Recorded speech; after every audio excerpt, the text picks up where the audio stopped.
I now call the meeting to order. And Reverend Tom is going to open up with some words of wisdom for us.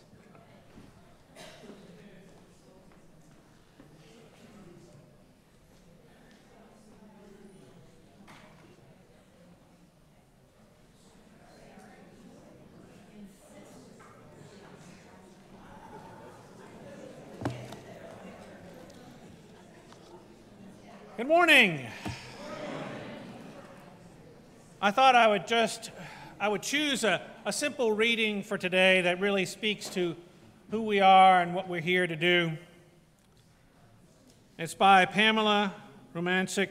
She's the minister at Hinsdale Unitarian Universalist Church. She says, "Why community?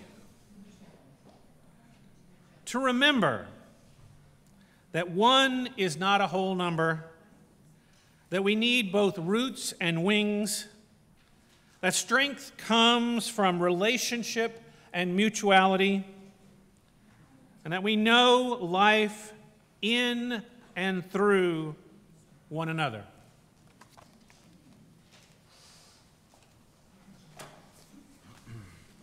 Good morning. My name is Chris Cable. I'm the treasurer. And I'm going to explain the format of this morning. We're going to have an administrative annual business meeting that's going to focus on just purely administrative tasks. We'll adjourn that, and then we'll have a town hall meeting where we'll explain, share some of the survey results, talk about some of what COM has learned, and talk about some of what how we're going to be responding to some of those issues in the coming year. So it's not your traditional business meeting. It's going to be a sort of a very administrative-focused meeting, followed by a town hall. Any questions on the format or anything I just said? So the agenda for this business meeting, we're going to look at a constitutional amendment that has to do with the term of the treasurer and controller. We're going to look at the slate of board and committee candidates, and then we'll review and vote on the budget for the fiscal year that began yesterday, or 2 days ago. So the constitutional amendment has to do with the term of the treasurer and controller. Currently, it has a term similar to, I wonder if this is a laser. All right. It has a term similar to the president, vice president, clerk, which is a 3-year term. The proposed amendment changes the title of those two positions to financial officers, and their terms would be a 4-year term that's staggered. So for the first 2 years of a financial officer's term, they'd be a controller, and the second 2, they'd be a treasurer. Kelly? Oh, I should have said, thank you for reminding me that we ran out of some of the financial documents. We're making copies, and if you don't have all of them, you can share or make it known. But there's a total of 3 documents you should have received on the way in. There's a proposed budget for the next fiscal year, a current year income statement, and balance sheet, or treasurer's report is the income statement. So if you're missing documents, just we're making copies and make it known to one of the folks walking around. Sorry, so the proposed model is that a financial officer, which is what historically has been a treasurer or controller, would be a 4-year term. The first 2 years you'd be sort of the junior financial officer, the controller, and then the second 2 years you'd be the treasurer. And so the board essentially has been trialing this informally, or I guess outside of the Constitution. So right now I'm on my 2nd year of a treasurer term, and Ben McAdams is on the 2nd year of his controller term. So we would jump into this new kind of paradigm by me rolling off the board next year, Ben becoming treasurer, and us electing another financial officer who would serve as controller. So any questions on what's being proposed or the proposed changes to the amendment? And this is oh, yes, in the back, Bill. The reasoning behind this is what? The reasoning behind it is we want to have sort of succession planning, so we're not bringing in a new controller or a new treasurer and not require anyone to commit to a 6-year term, which effectively is what would have been if we wanted a controller to then be treasurer. The entire two-term commitment would be 6 years. So we're shortening it to a 4-year commitment that has built-in succession planning. Yes? Yeah, just a quick word about what some of us learned in searching those jobs. It's really hard to step in as treasurer without knowing the church financial software and kind of having. Karen, do you want to use the microphone just to make sure everyone? It's real hard. Is this on? Yeah. Okay. It's real hard to come in as treasurer and not have that background in the church financial software and kind of be aware of how church finances work. So we had talked about doing this previously, and I think it's a really good idea so that we have 2 financial officers, and when one steps in as treasurer, they have that grounding of 2 years of familiarity. Thank you. A question up front? I think George was just trying to find his wife. He succeeded. Okay. Okay, so this was a board proposed amendment, and so there's a motion from a committee doesn't need a second. So,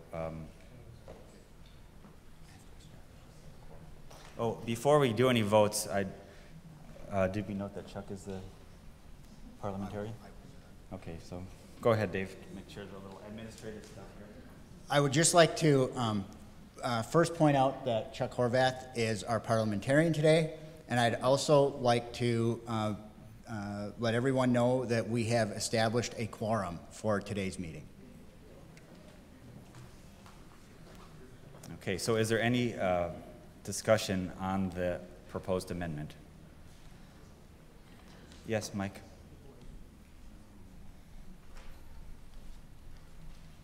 Could you just delineate the duties of controller versus treasurer? Is one, like you're saying, a junior financial officer, but I don't know if they have specific duties. Yeah, the exact delineation somewhat depends on the personnel in the roles and their availability relative to their personal professional life. But in general, it's been the case that the controller is responsible for the bank reconciliation that happens monthly, and the treasurer is in charge of establishing and monitoring the budget, and then also overseeing the monthly financial reporting put together by the controller. To a large part, they share the work in a manner that suits both of their availability.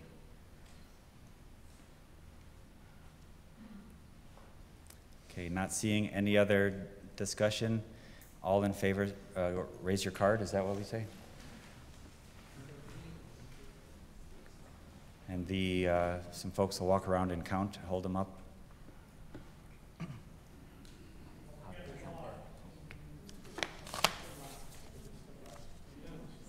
Steve Connett's voting with both hands up there.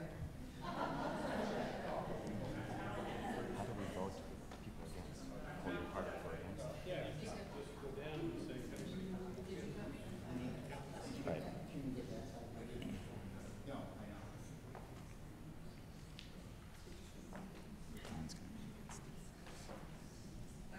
Okay, now raise your card if you're against this amendment. Okay, it looks like it unanimously passed. Oops.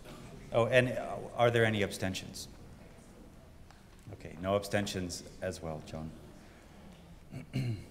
Here is the slate of candidates proposed by the nominating committee for next church year.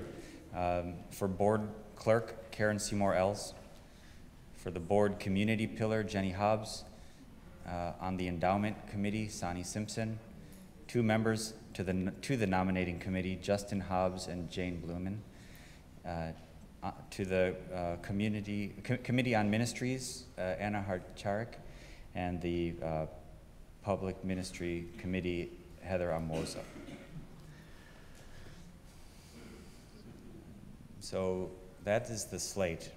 I think it was also proposed by a committee, the nominating committee, so no second is needed.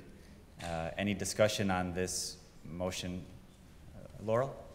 I just wondered if people could stand up. Oh, let's do that one more time. I'm sorry. Yeah, Just wondered if people who are here on the slate of candidates could that's a stand good up. point. So standing right now with the microphone is Karen Seymour Ells. Jenny Hobbs is out back there. She's been passing out the cards, already taking duty. Sani is right there. Justin is up there in the AV booth. And Jane Blumen is out of town right now, and so is Anna Harcharik. And Heather Amoza may be at a sporting event. Child sporting event. So thank you, Laurel. That was a good idea. And their bios are available. I guess they were in the order of service the past 2 weeks. So she stood up. So all in favor of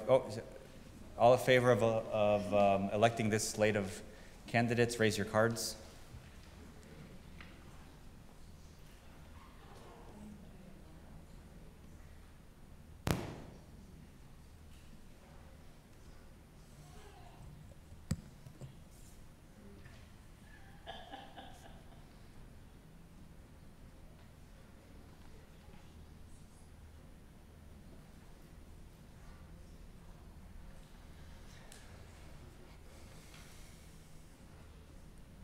Okay, all opposed, raise your card.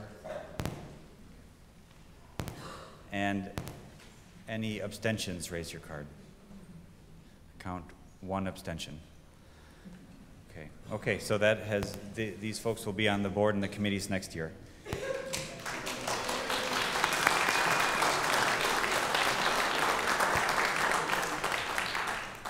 So now for the budget. I'll show some high-level overviews of last year's budget and this year's May or year-to-date results, which you can find in this landscape document. And then the budget, last year's and this year's, you can find in this portrait document. You also have a balance sheet for reference.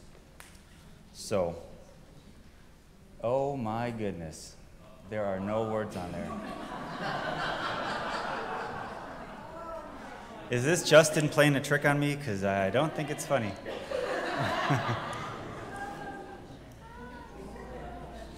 All right, well, that was unexpected.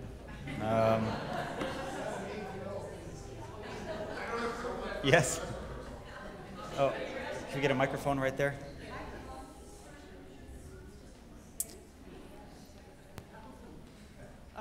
I would like to thank the board for their hard work at this time.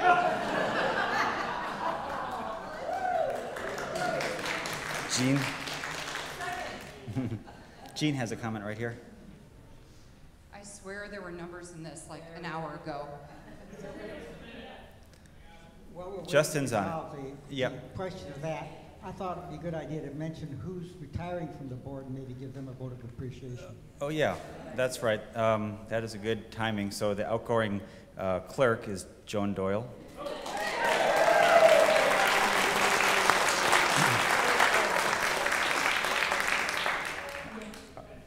Are you all applauding the budget? All right. And Tom Chalkley is also leaving the board after 3 years.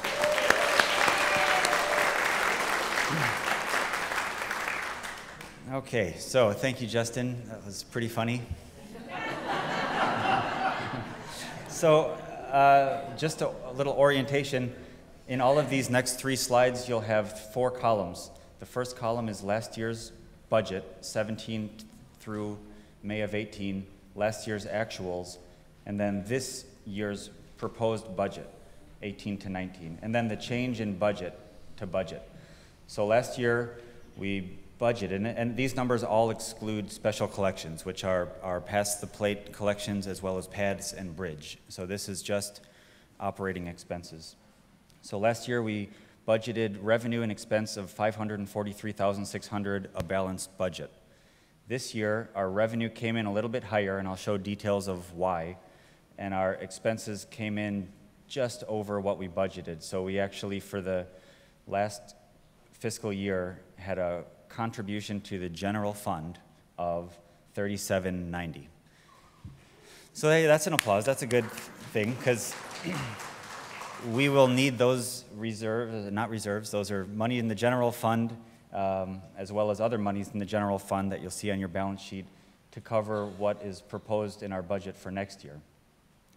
Our revenue that we've budgeted is down $31,000. So we're budgeting revenue of $511,000, and that's primarily in our reduction in pledges, and that comes about $10,000 from the negative offset between outgoing members and incoming members, that folks who left pledged as a group $10,000 more than the new members who have pledged and didn't pledge last year, and then $20,000 for members who pledged both last year and this year and changed their pledge amount for various reasons. Expenses on the net are up $8,000, and that has to do with the refinancing of the mortgage. Interest rates have gone up by about 1% since we took our original mortgage in 2013, and also we're on a shorter amortization schedule. The bank, I'll go into more detail on the mortgage, but on the net, this budget, the 2019 budget, has $10,000 more of bank fees. There's also a small increase to some of the staff expenses. We've added hours to the Congregational Life Coordinator, and then also brought our office administrator's wage up to UUA standards. It's been about a decade to any change in her rate of pay. So we felt that was important, and Tom and Steve took some reductions in their professional expenses just to contribute. This also represents savings that we'll realize from the solar panels and our utility costs. So on the net, this current budget is projecting a $40,000, whatever the opposite of contribution is, to the general funds. That if you look on your balance sheet, and I didn't make a slide about this, but the first item in the fund balance, the general fund balance, can be interpreted as the funds that are not associated to any other liability. So it's $69,000 is where we sit at the end of this church year. Oh, again, I apologize, we were kind of getting some printing done. If you don't have a balance sheet or any of the documents, raise your hand and a board member will provide you with a document. So we'll go into more detail on the budget, but that $40,000 shortfall for this next church year would be absorbed by the $69,000 we have in our general fund, and we would remain solvent, that we would still have about $30,000 in our general fund if we spent and collected just like the budget. You know, a general comment on the reason we're doing this is that we want to keep the infrastructure in place for growth, that we don't want to, you'll see in a little while our membership is slightly down.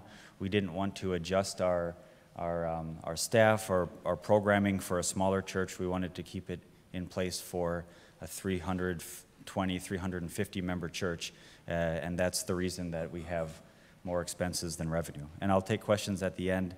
Just let me get through some of these details. So the next two slides are a detail of the revenue and the expenses. So here is year to year. You can see we budgeted $475 in pledges, and even this year we fell about $32,000.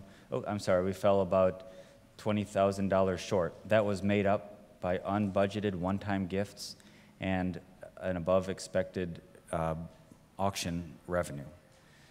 You know, as far as what we're budgeting differently, a decrease in $32,000 in pledges, and then one-time gifts last year were $9,300. This year they're $7,300, so a decrease there. We have budgeted an increase in the fundraising income of $2,000, but you can see that's still $4,000 than what we did, $4,000 less than what we did last year. So all in all, what's driving the change is the pledging and one-time gifts, and we did budget and offset in the auction fundraising, that if we don't achieve through the auction, we'll have a second fundraiser to cover this budgeted $35,000 in revenue. On the expense side, staff expenses, this on the net went up $2,000. That is the increase in our office administrator and congregational life coordinator, offset by some of the reductions in professional development expenses that hopefully in the future would be returned to make sure our professional staff can develop and provide you with the best experience. The facilities on the net went up $5,200, and that's the increase of $10,000 for the mortgage, offset by about a decrease of $4,000 from the solar panels, that we'd have lower electricity fees on the net from the CPW. CPW? Hey, who? Yeah. WCP, yeah, the WCP solar project. The panels are up there, they're just not generating yet, and so we should start realizing that. They are generating. Are they pushing into the grid? They are generating, and it's unclear whether or not they're pushing electricity into the grid to, you know, essentially the way it works is it just puts our water or electricity meter backwards when it's generating. So it goes backwards, and so if we, you know, when we're not here, we're actually making money instead of just spending less. So that's a great. Yeah, turn these lights off. And then committees, the difference, really the board took a kind of a whiteboard approach to budgeting. We asked every committee chair to say, we need line-by-line detail on what you want to spend money on, and the one committee that came up with a higher number than last year was the music committee, but they said, you know, we're going to tune the piano twice, and we're going to sing 6 songs with so many choir members. This is the number we need. So we put the whole number in there, and music is an important part of our church, so that's $300. The denominational dues, this represents us moving toward our fair share to the UUA and Mid-America. And we also did, at the recommendation of one of our members, add a line item for a contribution to the American Humanist Association. So that is now explicitly in our budget. Members who have been around longer, I guess, than I've even been alive, reminded me that that was an important part of our congregation and our budget. So now we have an explicit line item you'll see on the, I think it's on the third page, $50 for next year. So yeah, thank you for all the hard work on reminding me of what should be in the budget. And so then a quick comment on the mortgage, and I can slide back and forth if people have questions on these slides or the earlier slides. Our first mortgage was issued when the construction loan was financed in was rolled over in 2013. It was a 5-year term with a 25-year amortization schedule. The 5-year term means after 5 years we have to pay back the outstanding principal, and that's the end of this month. That was a 4.25% APR, and so for the past 5 years, every month we paid the bank $2,900 in money. Part of that was interest, part of that was principal eating down, just like for a residential mortgage. Oh, $9,200, yep, thank you. I'll do that from time to time, okay. So right now, and the bank is flexible, and they realize we're likely going to stay with Old Second, and they're willing to allow us to kind of go beyond June 28th as we prepare, or make a final decision on going with Old Second. So at the end of this month or sometime in July, we have to refinance about $1.5 million, and you'll see the loan balance on your balance sheet, or the mortgage balance. It's the second liability item, 1.496867 is the balance at the end of May. So every day that goes by, we are on our current cheaper loan, and we're in the second or 6th year of our mortgage. So every day we are on this, that mortgage balance is decreasing, meaning less money we'll have to refinance. The rate that they're offering us is 5.25, which, from talking to former treasurers, this is a competitive rate relative to the treasury rate and the prime lending rate, that it's unlikely we would find a better rate. And I'll, in full disclosure, once the bank offered us this rate, we did not look at other lenders, just because of the kind of the number that they gave us, the 5.25, and the fact that we have all of our finances, our checking, our direct deposit for our staff with Old Second, that we did not think it would be worth the expense to likely find another mortgage.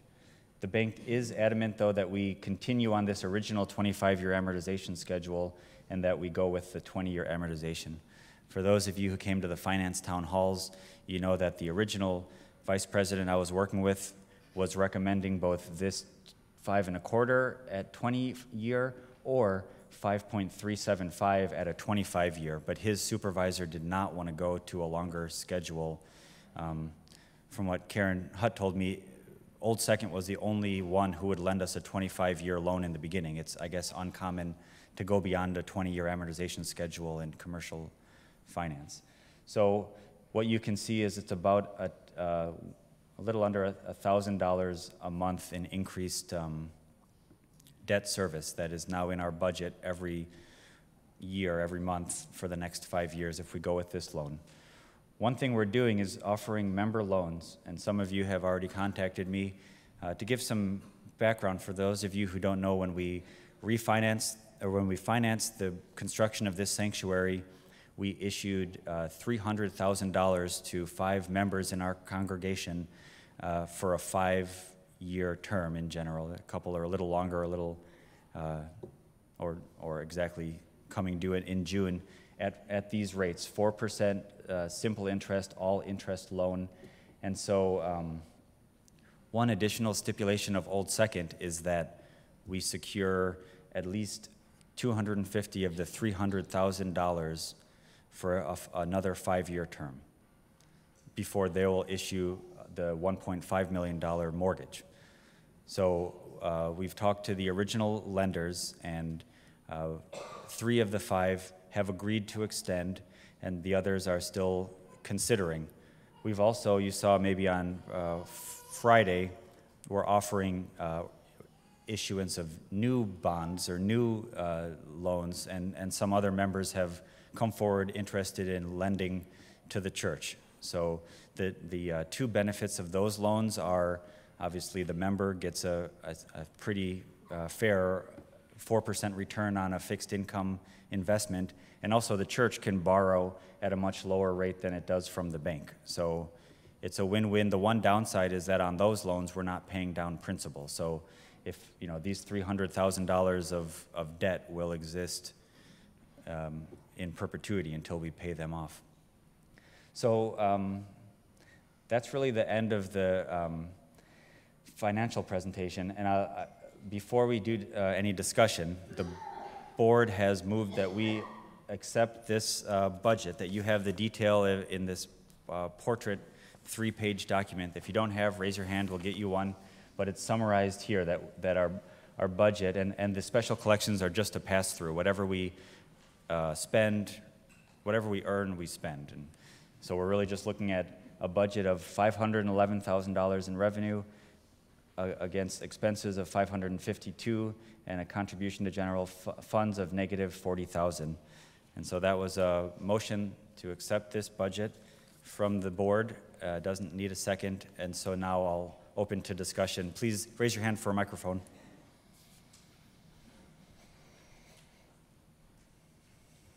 Chris, could you go over the loans again?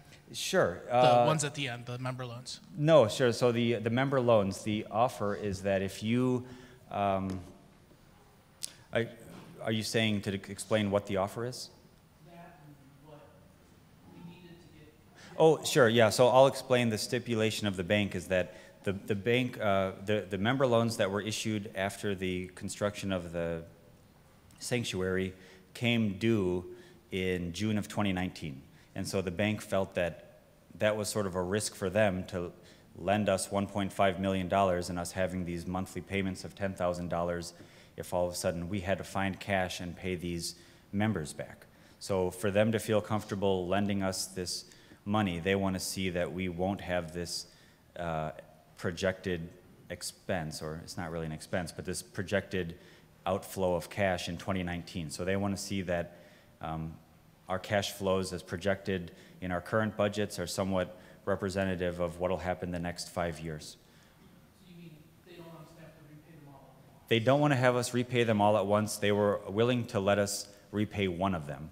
You know, based on that 60,000, obviously, or 69,000 of general funds we have right now, if we spent 40,000 in this current operating budget, we would only have 30,000. So we would have a challenge to repay loans, but we would find a way. And one of those ways is issuing new loans that about $60,000 worth of new lenders have expressed interest and we're in discussion. If anyone out there doesn't understand what is being proposed and has large amounts of capital that they want to get a good return on, please reach out to me, talk to me. I can explain the situation. It's not I'm not a Nigerian prince or anything coming to take your money. Did that answer your question, Rob? Okay. Just a quick question of explanation on the handout that's on landscape paper. In the heading on the second line, there's an explanatory note which I don't understand. It says Treasurer's Report without funds. What does that mean? I can speak to that. Oh, so I'll restate Gene's question. So in the header it says Treasurer's Report without funds, and so Church Windows is a fund-based accounting software. Some of the money that's raised for, say, the Smile Project or the art fair flows through Church Windows, but it's not part of our operating budget. It flows into or out of funds. So when I run the full Treasurer's Report, it has a lot of funds. The flows in and out don't have anything to do with what we budget. So this really is something that matches this budget. It's really could have been perhaps corrected. Kaya? Does that mean we don't have any more restricted funds? There are no restricted funds right now. That's correct. Yeah, and there have been times where maybe I've misspoke. For those of you who are in that last town hall, financial town hall up there, I kept saying contributions to reserves. We don't have reserves. We have an account called restricted funds that you'll see right now that has about $300. And we use that account for the money that was given for Robin Spreetsma's bench. So that $324 is remaining, and I understand it'll be contributed to the operating income of next year. Joe? I guess we can be pleased to see that we have rainy day money aside that we can cover this deficit this year and that we aren't scrambling yet. However, we all also realize that this is not a sustainable situation going forward, and I don't invite your comments as to what plans are being laid to get out of this in the business meeting, but I certainly think when we get into the session, which is the town hall type of thing, I think we need to have serious discussion about what is intended going forward from this. Yeah, thank you, Joe. That's exactly right, that we're going to talk more about our approach to this deficit as well as some of the other feelings in the congregation in the town hall meeting. And it's absolutely not sustainable.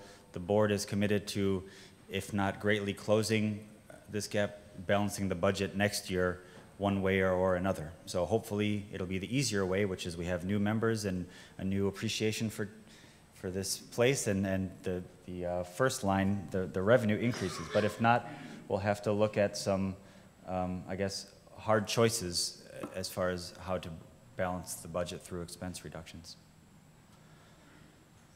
Right here in front, Duncan.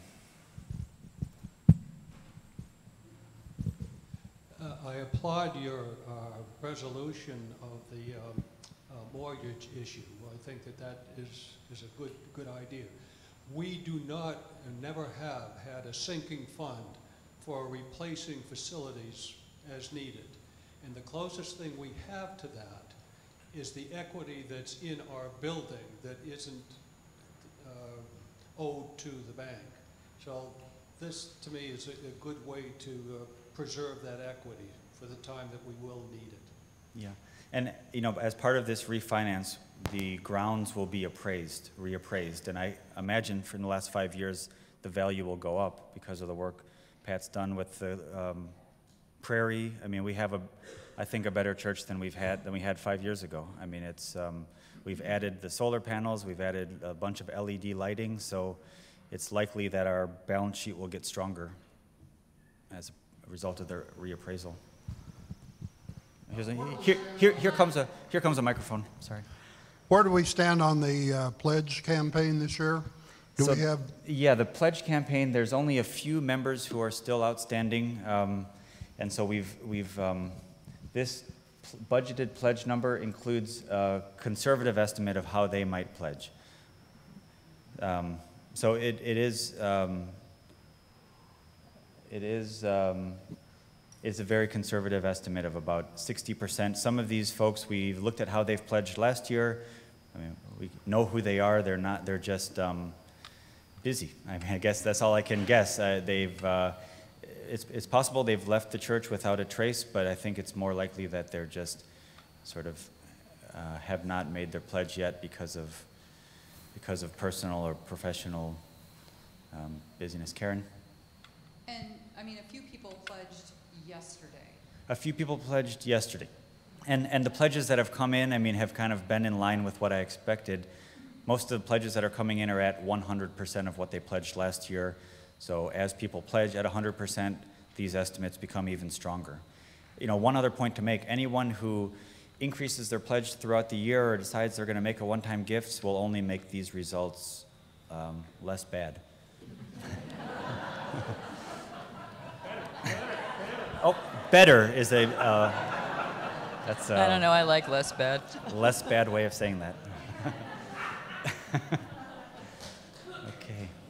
So, any other discussion specifically on the budget as moved? If not, we'll take a vote. Oh, Karen? Well, it sounds like we don't have to call the question if we're ready to vote. There's no ongoing discussion, so we'll just vote. And if you approve this budget, raise your card.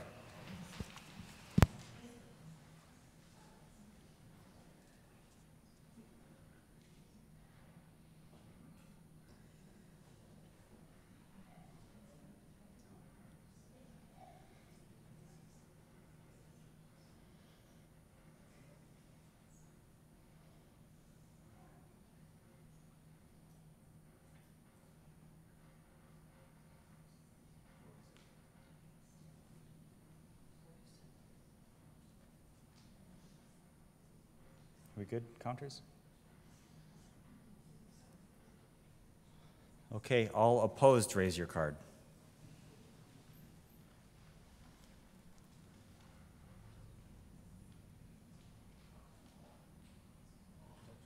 And any abstentions to this vote? Okay. Oh, there's one abstention up in the, oh, three abstentions total, I count. Okay, so this is our budget. You can keep this for your personal records as this says draft, but this was the final budget. Thank you. Oh, a question from the audience, Diane. And Chris is too polite to mention that he is leaving the board, so thank you, Chris. No, I'm not. You have one more year? I have one more year, yeah. Oh. Hey, Chris! Do not scare us, Diane. Jeez. That's right. Someone want to move to adjourn? Adjourn. Oh, yes, Kelly? Oh, a motion to adjourn? A second from another board member? All in favor, say aye. All opposed, say nay. Abstentions? Okay, that is the end of the formal annual meeting, and now we'll go into the town hall. I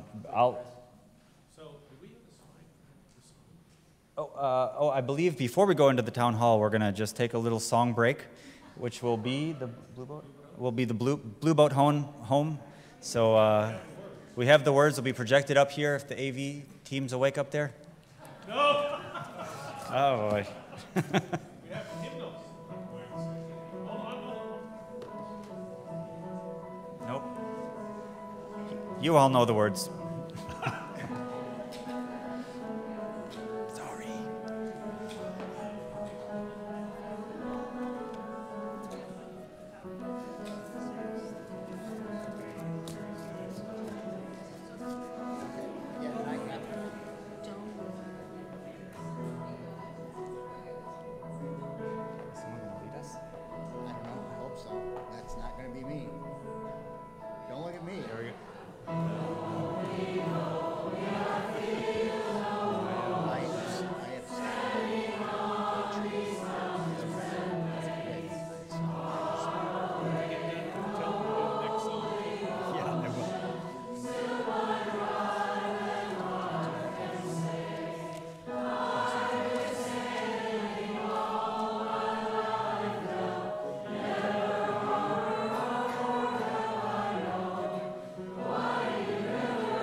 Yeah.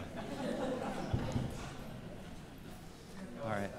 Yeah, good job on the AV booth. Can you cue up Come Sing a Song for a little bit later? We'll just... all right, so I'm going to just go through a couple high-level, sort of a state of the church, just statistics that was requested by one of our members. And then the format of this will be there's some speakers from the church leadership, and then we'll have a question and answer where everyone can share and ask questions in a public forum. So this bars on this graph are membership over the past 10 years, and the red line is weekly attendance, including RE. So you do see a downward trend in the last 3 years in membership and then also weekly attendance. This obviously is reflected in our current year budget. The fact that we were able to pass a balanced budget last year really speaks to kind of the increase that was made by the folks who did stay, and clearly that's not a sustainable model either, to continue to ask folks to increase. Youth RE trend itself is also kind of mirroring the adult attendance or adult membership. If, you know, kids don't drive themselves to RE, so fewer adults and fewer kids that go with them. So these are statistics we monitor closely. With that, I'll turn it over to Dave, who'll make some remarks. We'll hear on the strategic plan, some statistical results from the survey. You'll hear from Committee on Ministries, and then Rev Tom, Steve, and then it'll be open for comments and questions.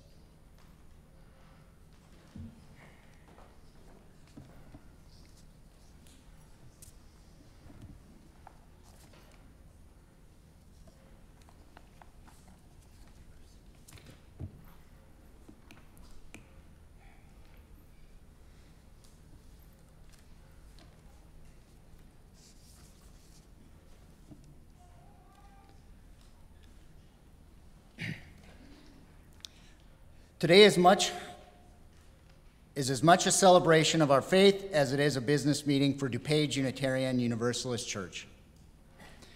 And as we progress through today's town hall, I would like for all of us to remember, whatever problems or issues we think we might have today, a community is forever. There were times over the course of the year when even I had forgotten that. First, I want to thank the staff at DuPage Unitarian Universalist Church for their work this past year. Reverend Tom Capo, Steve Cooper, Mary Law, Sherry Regalado, Bonnie Brewster, Vicki Hellier, Gemma Gunter, and Reverend Miriam Renaud. Second, I want to thank our outgoing board members who have dedicated so much of their extra time to DUUC. Julie Resch-Jelliff, Tom Chalkley, and Joan Doyle. Third, I want to thank our current board members, Kelly, Chris, Ann, Karen, and Ben, for all their time and efforts this past year. The board has stepped forward on several different occasions to ensure the needs of this congregation were met, and I can't forget Chuck Horvath, who agreed to act as our parliamentarian today. Fourth, I want to thank all of the other dedicated volunteers who have given so much of their time and talents to DUUC over this past year. Thank you. Two-term UUA president Robert Nelson West inherited a financial crisis when he became president of the UUA in 1969. And for those of you questioning how I know of Robert Nelson West, I read his book, Crisis and Change, My Years as President of the Unitarian Universalist Association, 1969 to 1977. I read his book in preparation for today's meeting. So what did the Reverend West have to say? In 1969, many people had lost confidence in the UUA administration and were reluctant to give money. Guess what? In 2018, the survey completed by DUUC members highlighted how many people had lost confidence in DUUC leadership and were reluctant to give money. For the past 193 years, our individualism, dualism, and volunteerism has been inextricably woven into the fabric of our free religious movement, holding us all together. In 5 to 6 years, the Unitarian Universalist Association will be celebrating their 200th anniversary. In that same time period, the United States will be celebrating their 250th anniversary. Whomever is president of this congregation at this time, I'm going to ask now that I chair a coordinating committee with the UUA for this celebration. Hint, hint, I don't want to be left out. Today marks the beginning of my last year as president of DUUC. And for the record, I intend to make this year the best that it can be for DUUC. I'm not going to allow this time to pass by without saying something. As Chris Cable highlighted today, our budget has been impacted severely because of the lack of pledging. Pledging units and dollar amounts have curtailed so much our budget deficit will spend. Today you had the opportunity to vote up or down on this budget. The direction of this church is in all of our hands now. The charge of this community through the strategic plan is to follow 3 essential functions: programming, marketing, and social justice. The 3 essential functions, programming, marketing, and social justice, are the backbone of our strategic plan. My prerogative as we move forward together after today is simple. We work with our budget and focus on preserving and enhancing programs and services that most likely will help our congregation's basic needs, including recruiting and training leaders, maintaining the quality of our successful programs, and ministry, intentionally publishing and publicizing our successes, helping our congregation to be more effective in social action, developing our congregation into community leaders, and sharing information and improving communication between our congregation and our committees, the Mid-America and the UUA. And in closing, perceived failures within the walls of this sanctuary that any one of us might be sitting on today will not change the outcome of today's annual business meeting or town hall. Today we will all be challenged, and in time we will have to reevaluate where we are as a community. In just a couple of weeks, several of our congregants will attend the UUA General Assembly in Kansas City, Missouri. During this time, along with several of our youth, these fortunate delegates and attendees will renew their spirit with Unitarian Universalism. And in doing so, they will return to DUC with that same renewed spirit of religion, of our religion. And as the time approaches for this year's General Assembly, I'm feeling a little nostalgic that I'm missing out.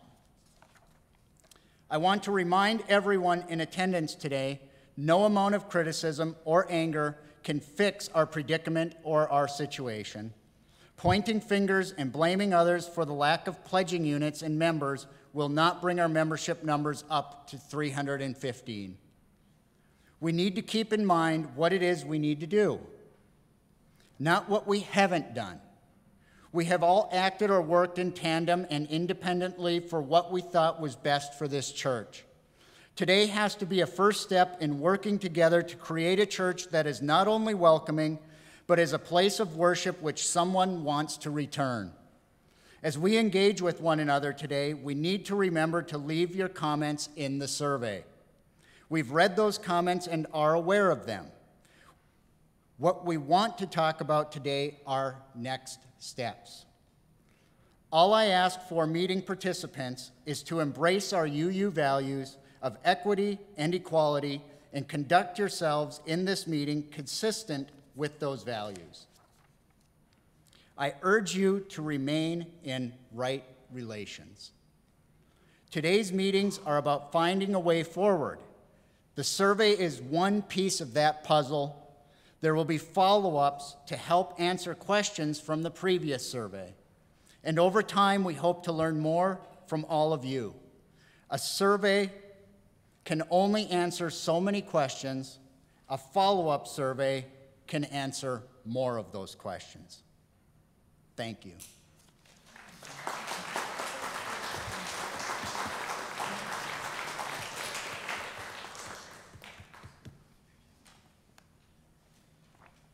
This time, I'll call up Tom Chalkley.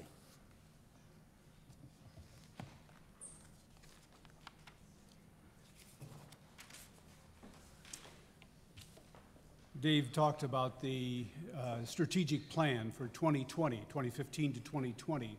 And I wanted to give you a brief summary of some of the things that have been progress on that plan. So a couple of points. We've made progress on the plan and the vision and the goals. There's plenty left to do, and the work continues. As Dave mentioned, the strategic plan had three main parts. One of those was social justice. And I think we would all agree that the emphasis and the energy have been really invigorated with social justice. And it continues, it's a great success, and is gaining strength. Second area was marketing. And the focus on that marketing was more for visitors, people who were wanting to learn about us, and to attract new people in. There have been some progress on that. Our website has changed, and that is more inviting if you've taken a look at it. We've also had events like the Prairie View Art Fair and the Farmers Market that bring in people from the outside. There's still a tremendous amount more marketing that we need to do in order to get more people and new membership. Programming is the third area. And it was, on the original plan, a very loosely defined set of things. It's virtually everything else in the church. Committees, activities, affinity groups. There has been activity on that. Committees we wanted to have less siloed and working more collaboratively, and that has happened. But there's still a lot of work to do for committees to find commonalities and to work well together. We wanted more structured focus in church activities, and you're going to be hearing from Steve Cooper about the whole church ministry, and that, I think, will help to provide a focus, and we'll see that next year. The building and the grounds, we've had children's playscapes. That's always been interesting. We have the solar panels. We've had the hearing loop. You can see the lines on the floor here. That's brand new. So there have been incremental things happening over the years. Small group revitalization. We're down on some of the chalice circle groups, but we have 5 new covenant groups. Increased church membership, and this is the one that I think has been the great disappointment out of the strategic plan. Question is then, how does this strategic plan and progress on it apply to the rest of this town hall and the survey? Well, built into the original strategic plan was in the fiscal year 2018-2019, this current coming year, to build another strategic plan. And we really do need to take assessment of where we're at and to build the next plan. So that is one of the things that you'll be hearing about today. The review of survey data is going to be led by Karen Lindebrecke and Kelly Huggins.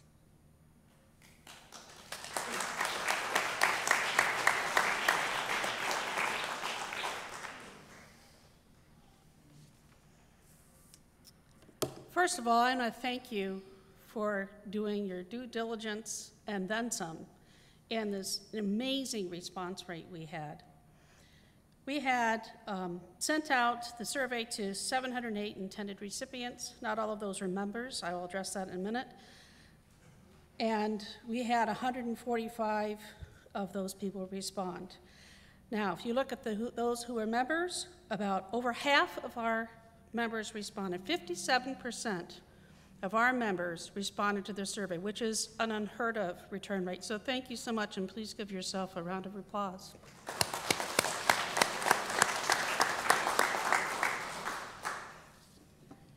So 293 members completed the survey. I mean, half of 293, well, that'd be amazing, wouldn't it, since we don't even have 293 members. Okay. 57% of our 293 members completed their survey. And we did a lot of analysis on it. We had some quantitative results that we'll share with you, just the highlights. We have an executive summary, which if you did not get a copy, Chris Walton made some additional copies, which we urge you to read. It's a very detailed executive summary. And the other thing that I wanted to note is that the amount of information you shared with us by responding to the open response questions. We greatly appreciate it. That's where we really learn what's going on. And I know that you spent a lot of time and thought and energy when you did those responses, and they were very informative for us. So we also did some qualitative analyses and kind of put those into themes. So the first question we asked was, besides some preliminary informational data in terms of how long you've been a member, et cetera, was related to where did you want to get your Sunday church needs met, or just your church needs in general? Where did you want to get your church experience needs met?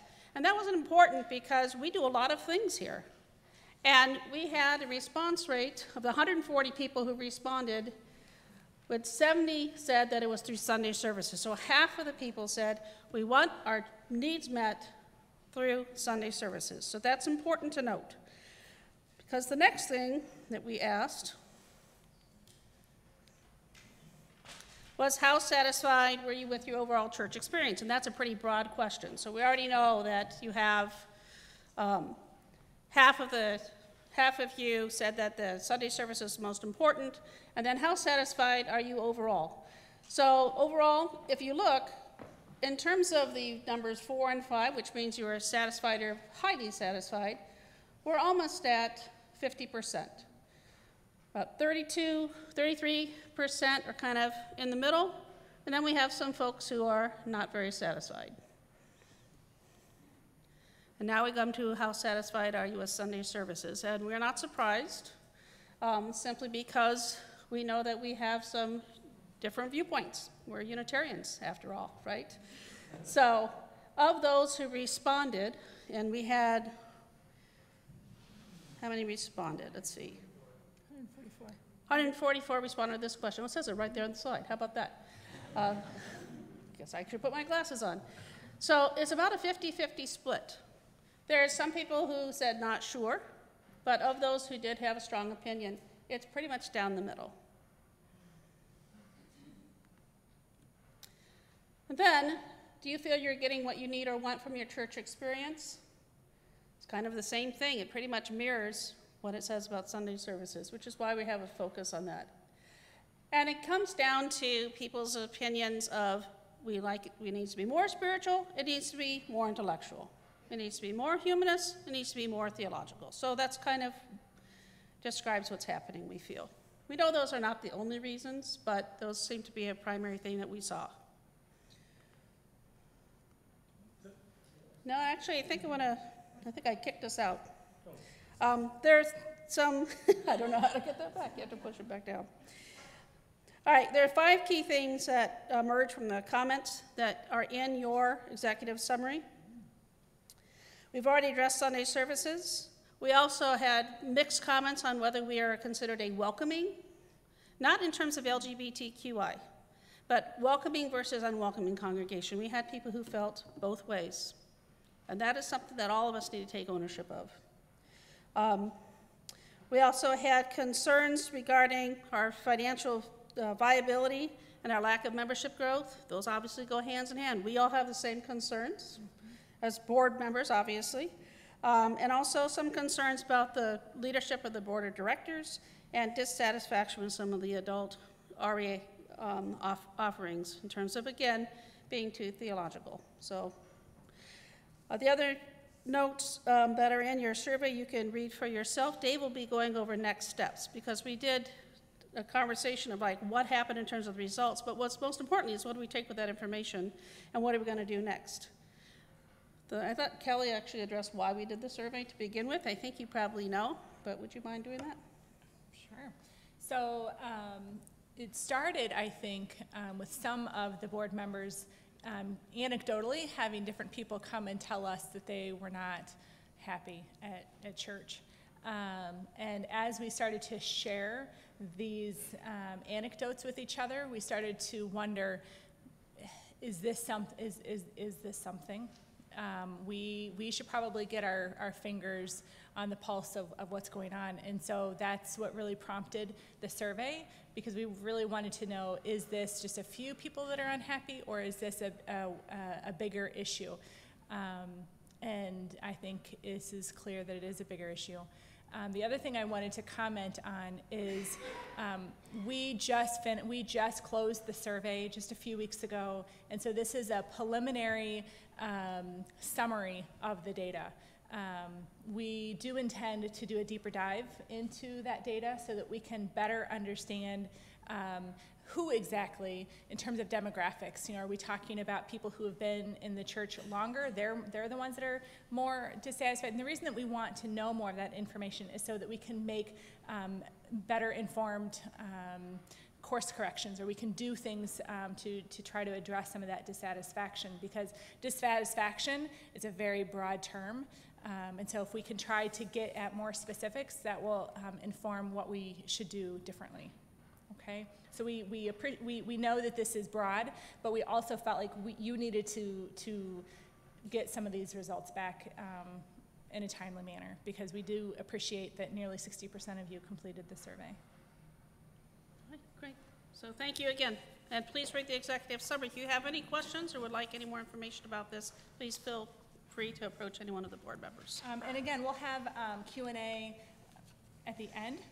Yeah, but yeah. Yep. So let us all say our different things, and then we'll have comments and Q&A at the end, okay? There is some very good news in here too, so I encourage you to read it.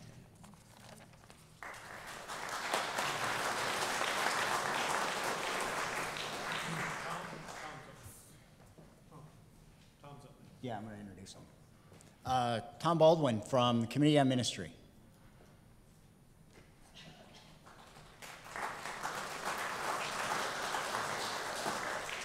Good morning. I am Tom Baldwin, and I serve on the Committee of Ministries and I'd like for these folks to stand as I call her name, Holly Harris Johnson. Holly's good. No. Holly has served 3 years on this committee. We're going to miss her a lot. So Tuesday night is her last meeting. Josh Falk, I don't know if Josh is here. We have Kaya Iverson on the committee. And 2 new members, Anna Harcherek is going to be joining us. You saw in the nominating, and Bob Harris. If Bob could stand.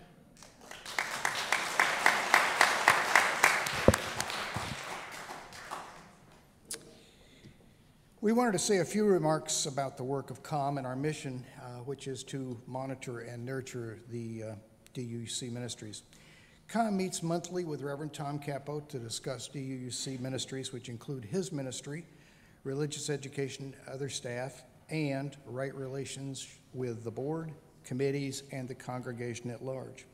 We always discuss what is going on in the minister's life and how we, COM, are paying attention to all of the DUC ministries. Since November, we have interviewed approximately 10% of the members using an open-ended interview, which introduced with a question, how are Sunday services, RE, music, and programs in general working for you and others you know in the congregation? Well, as a result of these interviews, COM has been keeping Reverend Tom aware of the views that you shared with us. Since the board conducted its survey of the congregation in April, COM has been working with the board to analyze those results that we just went over. And as you've seen, 40% of the respondents expressed concern with Sunday services, and about 40% are satisfied with those services. There's clearly a need for further study and dialogue with and among the congregation about this divergence of opinion and those themes of concern that were revealed in the survey. We feel it's important for you to know that COM will continue working with Reverend Tom as he sets goals for his professional development, and will also be working with the board as it sets its annual goals for the life of DUC.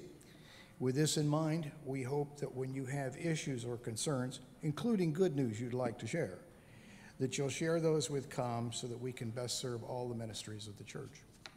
Thank you.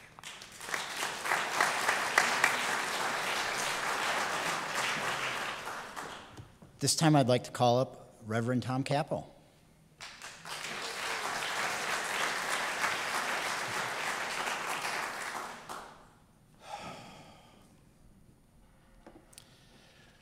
As you've heard from the survey, over 40% of the respondents are not satisfied with the Sunday service experience. Many of those who were dissatisfied wrote they were particularly dissatisfied with the sermons.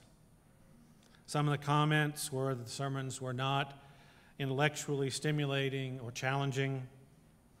There were also comments that the services did not explicitly affirm our humanist heritage and our Unitarian Universalist 7 principles. There were also some comments about there being too much in the way of theism reflected in the services. I have to admit that I've heard some of this feedback in the past couple of years and have tried to make some adjustments in how I preach. However, it's obvious from the surveys that what changes I have made are not meeting the needs of at least 40% of the members of this church. And that breaks my heart.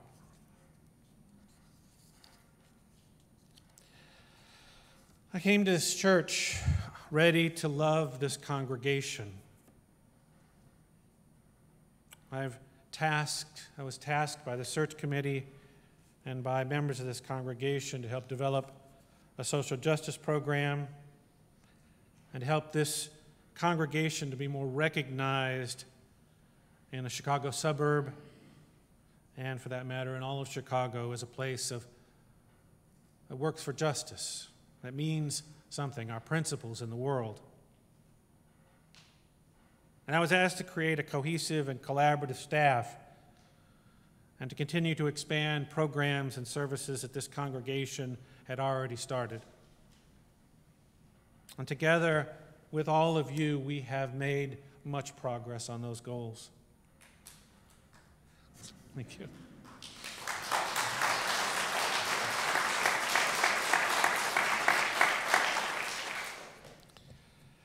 And I came here to provide spiritual leadership, a leadership that would be reflected by the message in this pulpit on Sunday mornings. And yet I realize today that I have not succeeded for many of you. I do not want to be the reason that people don't come to church on Sunday mornings. So I will continue to work on fine-tuning the sermons so that their foundation will be our 7 principles. And I will hold in my mind and heart our humanist heritage and our religious pluralism as I provide messages that I hope will impact both hearts and minds. Also, Steve Cooper, Mary Law, and I are putting a great deal of work and energy into preparing for next year. We'll have many resources at our disposal to bring high-quality services and programming to this congregation. You'll hear more about it in a moment when Steve comes up to talk about our whole church ministry. But I wanted to say that one of the resources that I will have will be the staff teams from across the country who are already using these resources. So I'll be able to communicate with them and see how they're using those resources in worship. You may have noticed that I've added a section in the order of service for people to make comments about the service on Sunday mornings, and am reviewing those with the service committee, the Sunday service committee, and the committee on ministry. Both of these committees work very hard to help me in my ministry and in the pulpit, and they really do deserve a hand. I appreciate them so much.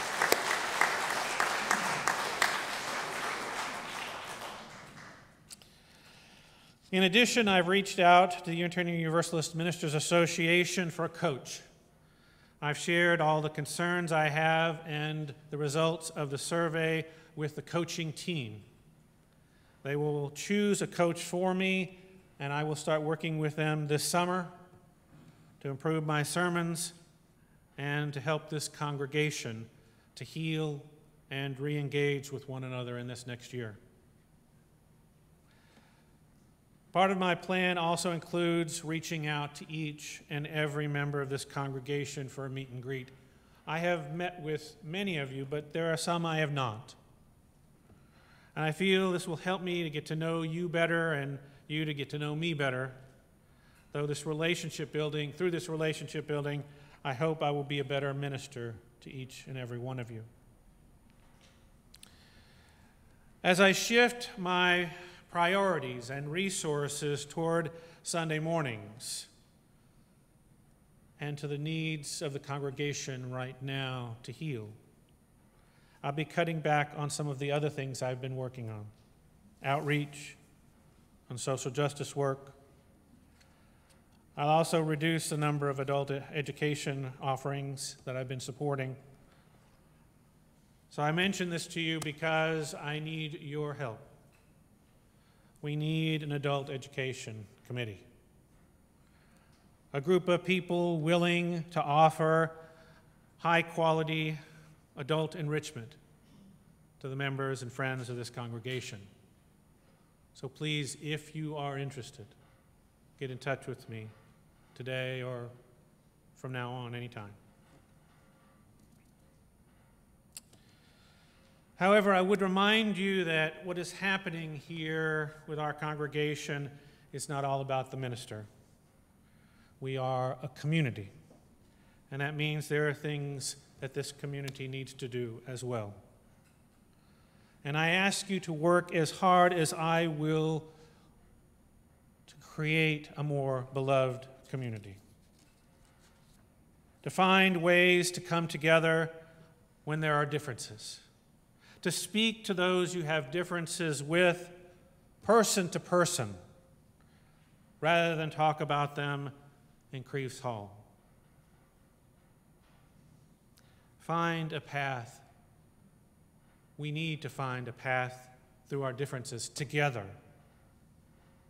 Your leadership is ready to help and to be an example of how we can move forward together.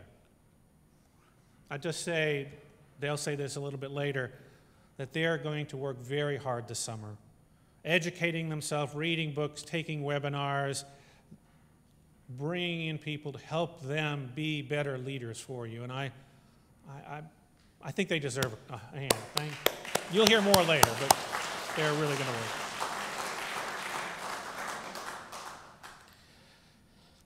Finally, with all this work that you and I will do this next year, we may still find that our relationship will not continue. The relationship we have as minister and congregation is like a marriage.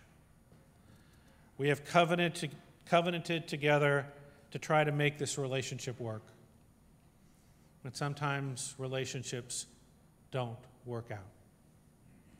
This year, you as a congregation and I as your minister will need to discern if our relationship should continue.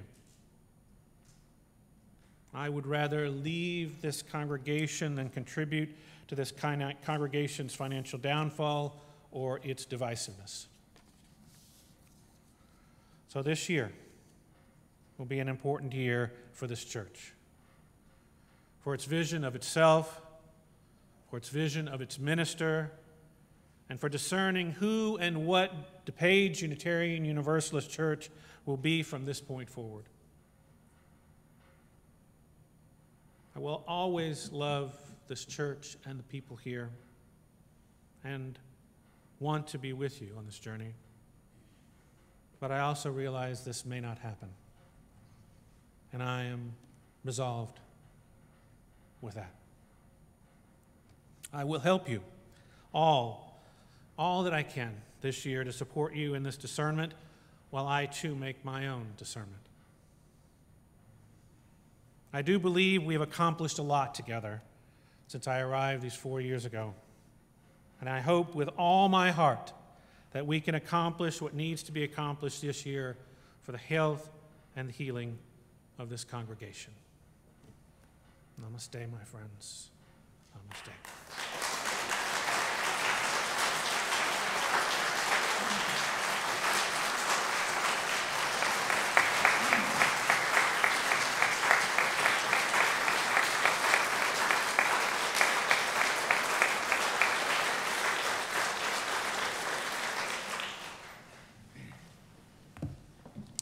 Steve Cooper. Hi.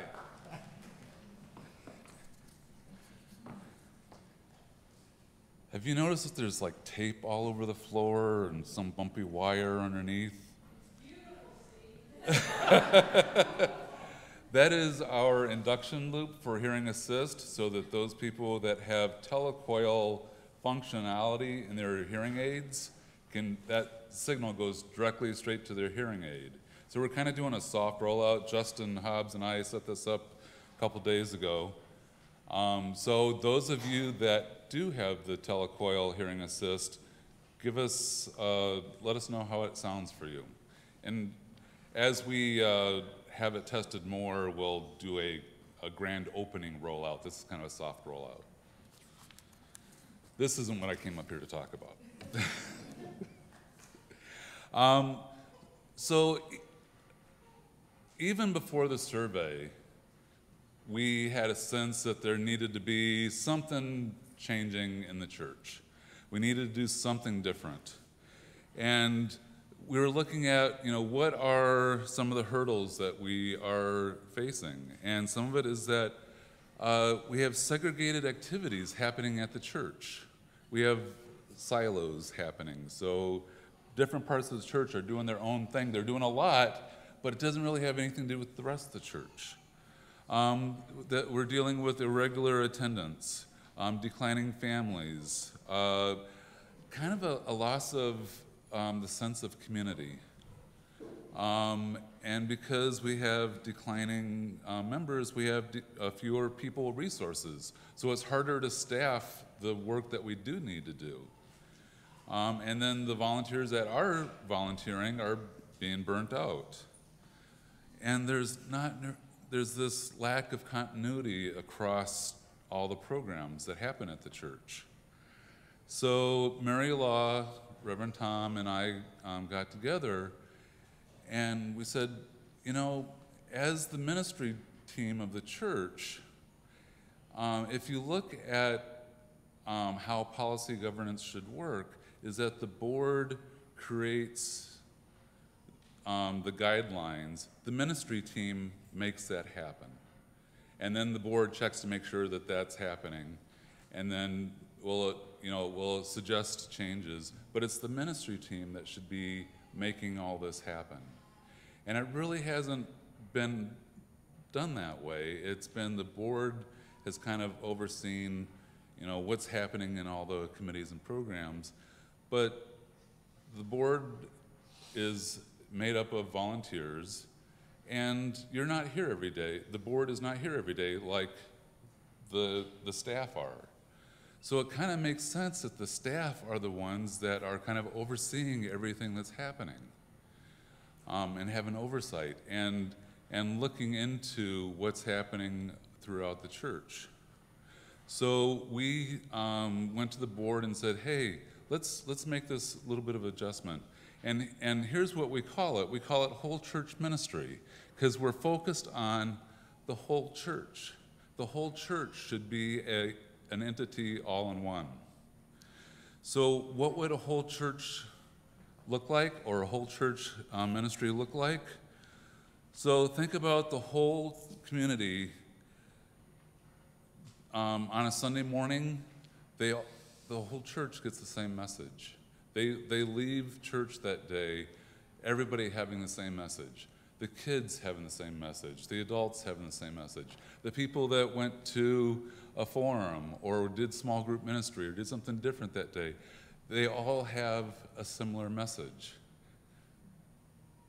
What we'll be working with is monthly themes. So right now we do have monthly themes in the worship, but we haven't really had a way to make those themes spread out into the rest of the church. So through some research, we found some content that gives us themes, as well as they take the religious education, the youth religious education content that we already have, and they just reconfigure it so it's not based on, it's not curricula-based content, but now it's theme-based. So we're still teaching the same things, it's just that we're doing it in a different order. Or that when we, if a theme is a certain thing, we might be pulling that lesson out of 4 or 5 different curricula to reinforce it. And it's pulling the best of out of the curricula. So that, so it really is a step up in the program. It's just a new paradigm of how we do religious education. Intentional thought of full inclusion for all programming. So that way, when there is a program or an event that is provided, that whoever provides it really thinks about who it is including. Is it looking at and inviting all ages? Is it looking at and inviting all abilities? Is it looking at and inviting all beliefs? Now, that's not to say that every event has to have kids through the elders, but it needs to be intentional. It needs to be thought through, whether it makes sense to have kids at this event or not. And because you have to think about that, then you do take that next step and go on, well, what could we do for the kids? Or so it's just being more intentional about the events that go on in the church. So the content that we're looking at, it provides us materials for affinity groups and committees, and this is stuff that we can provide to committees and create common themes, common ideas throughout the church. And one of the things is that when you walk into the church building, it's going to be obvious what that theme is. So we have asked a number of the artists in the church to provide some window dressing or just something that makes it so that when you come into the church, you know what's going on, you know what the theme is. It's gonna reflect in social media, it's gonna reflect on the newsletter, it's gonna, any communications, it's really gonna come at you is that here's what's going on at the church.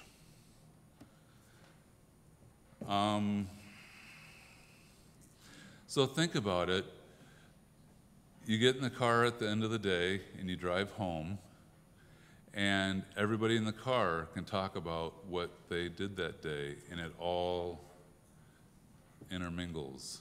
It's kind of like you just went to go see Lion King, and everybody can talk about what they saw, what their favorite part of Lion King was. So it's not everybody's going to have the same. It's not like we're stamping a message on you, but we're giving you a framework so that you're all hearing the same ideas. So you heard a little bit about the strategic plan earlier.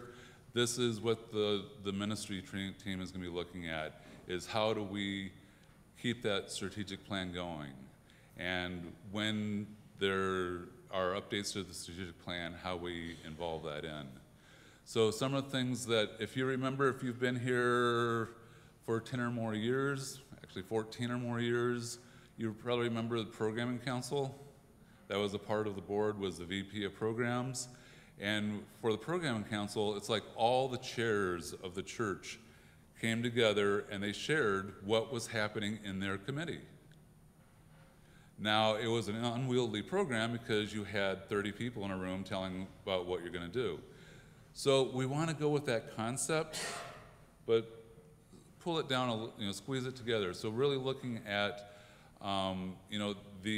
the programs of the church that are the week-to-week, day-to-day types things. We need to have councils of them so that each committee knows what other committees are doing, so that these silos suddenly start to disappear because now they're crossing over. So Youth RE is working on a social justice program that we have talked to the Social Justice Committee to say, let's work on this together. We want to start talking about social justice across the ages and provide content for youth and adults and actually go and do social action, social justice together as youth and adults in a whole church. So one of the tricks of this is that on average, we're going to see a family 40 hours for a year. Because an hour on a Sunday, you factor summer in there, vacations. So we're going to see you 40 hours for a whole year. However, if we can provide and push content to the home and kind of make this a whole week faith, and especially you'll see this in the families with children, is that we would provide some resources to go home to the families that are, they might be chalice lightings that you might do for dinner, when you sit down for meals. So we want to make this more than just 40 hours a year, but make it a week-long, are you living your faith? If you walk into your house, how do you know that you're a UU? If you walk into a Catholic's house, you probably have a good idea that they are a Catholic, right? You'll see a crucifix on the wall, or there's something that you'll see that makes them, where they acknowledge what their beliefs are. So what is it in your house when someone walks in where they can say, oh, you're a UU?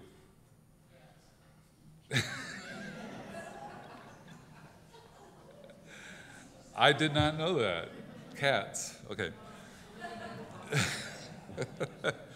So this is what the board, this ministry team, staff are working towards. So this is kind of the light at. So you've heard a lot of things today. It's like, not so good news and maybe some good news. This is kind of like the light at the end of the tunnel, is that this is something that is in process.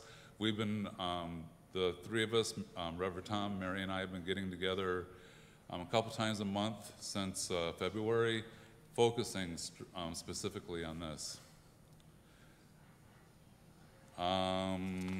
So, like I said, the big thing is that we want people that are providing program to really be intentional about who they're including. And if they're not including somebody, either ask why or what can they do different. I'll leave it there. Wait.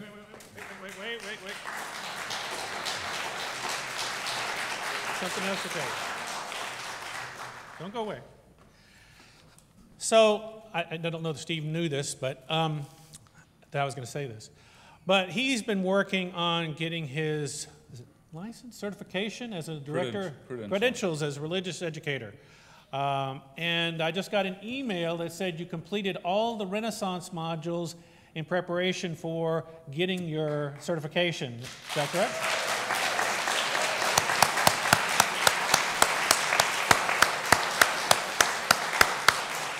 Thanks. So next April, I stand in front of the Religious Educators Credentialing Council. It's kind of like the MFC. I know. And get tested orally.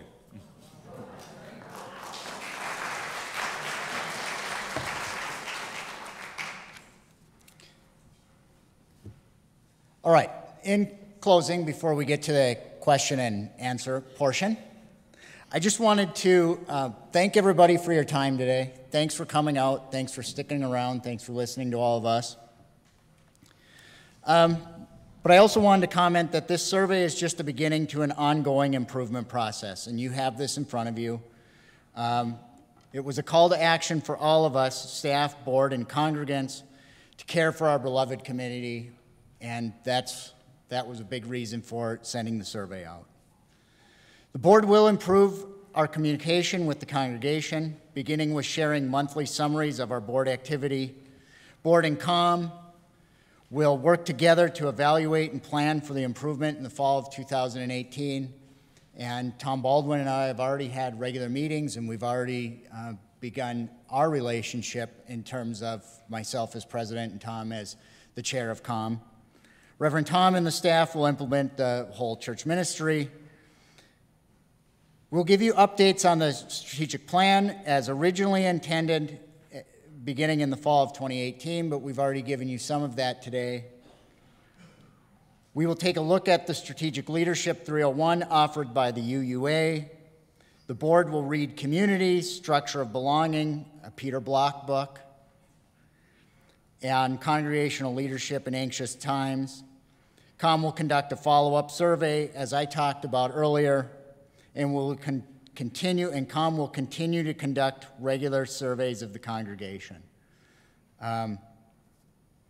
We invite each of you to work with us to heal our divides, to reach out to all of us, to grow in faith as a community.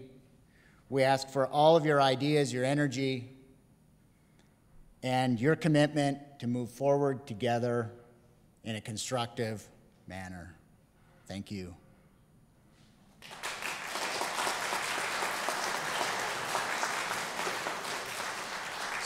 So now I'm going to open it up to questions and answers, and we will answer questions as best that we can. And we are going to limit it to 3 minutes, and we will keep a time on that.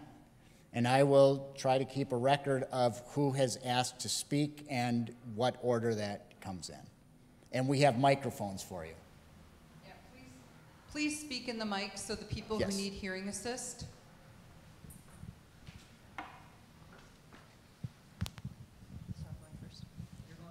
Okay, I'm Jane Winter. I've been a member for about 15 years.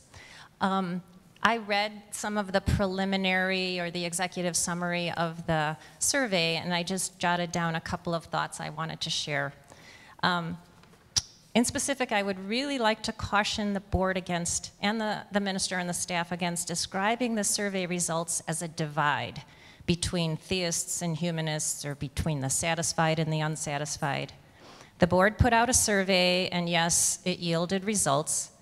And there are some humanists who have not felt welcome or included at services, but that doesn't automatically build a wall or a divide in the congregation. And I worry that once you start using the word divide, it becomes the meme that gets used again and again, and we can't overcome it. I see it differently. I think of it, think of an analogy of a family, and you give this family a survey of their diet. There's 3 vegetarians and 3 omnivores. Is there a divide? Should the family split up and never eat meals together or even live together? No, they need to figure out how to thrive as a family. They all want many of the same things: nourishing, well-prepared meals, excellent meals, not once or twice a month, but on a regular basis. They want meals that are delicious, but also satisfying to their individual needs. Is it possible? I think it is. That's how I see the perceived divide between theists and humanists. When I attend services, I'm not ticking off a box to mark whether it's a humanist service or a theistic service, so that I can keep score. I remember a service that Our Whole Lives teachers presented. I think Karen Seymour Ells and Kaya and others presented it. And we were encouraged to think about sex using new metaphors instead of sports metaphors. Think about it in terms of collaboration, cooperation involved in ordering pizza. Now that was a great service. It was memorable. Was it humanist? Was it theistic? Who knows, and who cares? What matters is that it was a well-prepared, nourishing, satisfying, memorable service. It gave us things to digest and think about long after we left the sanctuary or the table. This congregation has a lot of humanists who live their lives using reason, hope, and compassion as their guide without anything supernatural. There are also theists here who live their lives using reason, hope, and compassion as their guide with some notion of supernatural. So as I see it, it's like the humanists are the vegetarians and the theists are the omnivores. And we all want nourishing, well-prepared, excellent, delicious food on a regular basis. We want to be at the table together because we all bring reason, hope, and compassion to the table. We're a family that is hungry for good services and good leadership that will look out for all of our well-being and not divide us.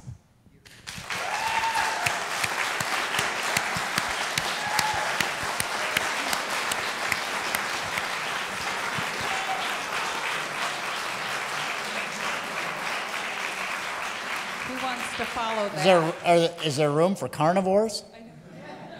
Can I just speak to that for 1 second? I think, Jane, pointing out the divide was what came from the survey, but you're absolutely 100% correct, and this is all of our responsibility to work together as a family, and that's what we want to push across. Hi, I'm Janine. I just wanted to point out that years ago when we were looking for a pastor, we had many meetings. And at one of the meetings, we were asked to write down what we wanted in a pastor. And when we read the results, it was pretty clear we wanted a superhero who could be all things to all people. And we had a collective laugh over it, but I think that was our expectations, which we figured out it's not going to happen. Nobody's a superhero. Well, in our own way, we are. Hi, I'm Laurel Spahn, and I just want to talk about how language is important. There are studies about how use of identifying people. I work with people with mental health disabilities, and you'll notice I didn't say I work with mentally ill people. I work with people with mental illness or with other disabilities.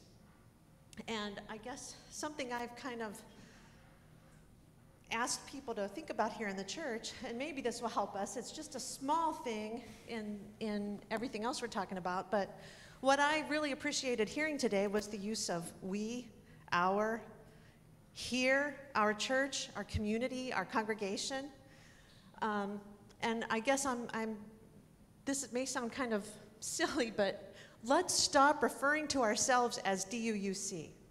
And I heard every speaker today say we, our, us, here, our church, our congregation, our community. And if we can stop thinking of ourselves as a corporate entity and as a community, it's really a small thing, but if we can start looking at ourselves that way and stop referring to ourselves in the first person as a corporate entity, I think that's a small thing that is going to make a difference. And there are studies to this effect. So I'm bringing this up because there is this captive audience here today. So please, please, just as we think about language in referring to people, let's think about the language that we use referring to our beloved community. And maybe that will be one tiny little thing that helps us get closer.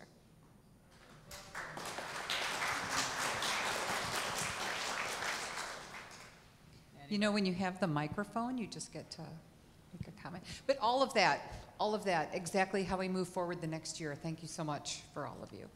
Beautifully said. Anybody else? Really?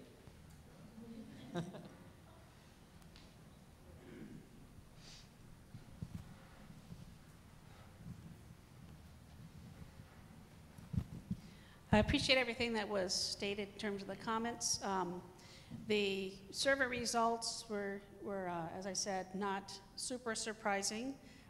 When we speak of having a division, it's really looking at data. We understand that the comments are what really help to drive us forward in terms of looking for common themes. I hope that you think about the statement, too, that it says that the survey results showed that some people said we were a very welcoming congregation and some people felt we were unwelcoming, and that every single person absolutely owns in our congregation, that Creeves Hall needs to be friendlier, we've heard, that there needs to be greater opportunity for people to actually have meaningful conversations. It's just kind of noisy and cliquish. We heard a lot of different things. So in terms of us moving forward with the we, let's not just talk and use the language, let's walk the walk. What we saw out there today in terms of the breakfast and everybody, that warm energy and feeling, that's what we are. So we have to move forward and make sure that we embrace that in all ways. The other thing is Reverend Tom got a standing ovation, and that took a lot of guts today, and I think he did a remarkable job. So I'm just going to say that for the record. Thank you.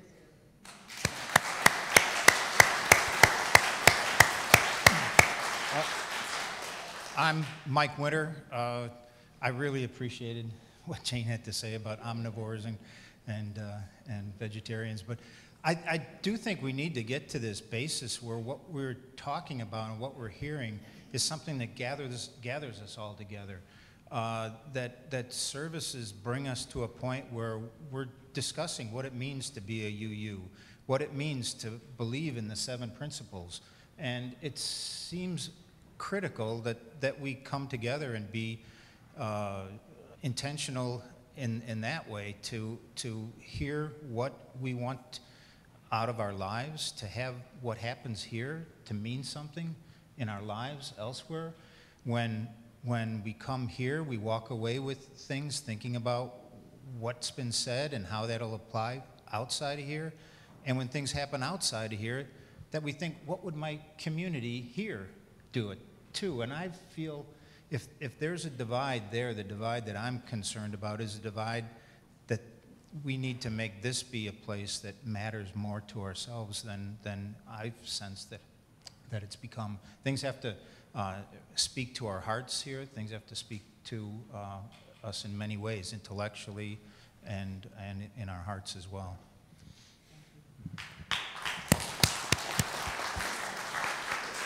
Hey everybody, Jim Wharton. Took me about a year after attending to decide whether or not I would become part of the UU congregation. I think we have a unique challenge of all the churches, because attending a UU church from one Sunday to the next, you don't get a sense of our identity. So UU means a lot of things to different people in this room. And your own personal experience, the important thing is to understand that part of that is your personal experience, and part of that is our collective UU experience. And reconciling that is really, really tough. Because when you go into a Christian church and you connect with Christianity, or a Jewish synagogue, and you connect with Judaism, that is, you have certain expectations. When you come into a UU church, from one Sunday to the next, you don't necessarily get the identity piece. Collectively, over time, you start to figure it out. And I think we've probably all had some of that experience. So it's kind of interesting because inherently, because of who we are, there is a divide that we have that we've all committed to overcome and embrace and to figure out how to come together. So it's the beliefs and values side of the continuum, and understanding and embracing the difference in beliefs and making sure that there is a forum here, that part of it is that we can talk about all of it. So from one Sunday to the next, it may not resonate with certain individuals and resonate with some, and that's okay. That's my take on it. However, so staying in this very neutral land versus exploring all the colors on the palette is what I hope we can embrace and live with, because I like the roller coaster. I like being made uncomfortable. I like learning.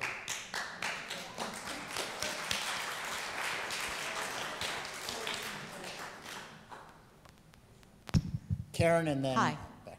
My name is Karen Peck, and Jim just stole everything I wanted to say. I do agree with a number of comments that the focus on our identity as UUs at every service is key. I think that is what unifies us. I think our approach to how we're UUs is what divides us, or if we prefer not to see it as a divide, what makes us different from one another. I've been married a long time, so I will talk about a church as a marriage. Sometimes there's going to be things you don't like that your partner does, but you still love them. Sometimes you will exactly agree with what your partner likes, and you know, everything's cool. I think we have to accept that there's going to be sermons that are too theist for you that day, or too humanist or intellectual that day, as long as each sermon focuses back on how it relates to being a UU. I think we have to give a little bit more leeway to the fact that we are of different opinions and we are of different beliefs. But to always remember, we come here to focus on the unity. The values that we have are shared values, and we are a shared community. And I do think that's the way we have to look at every service we come to. Thank you.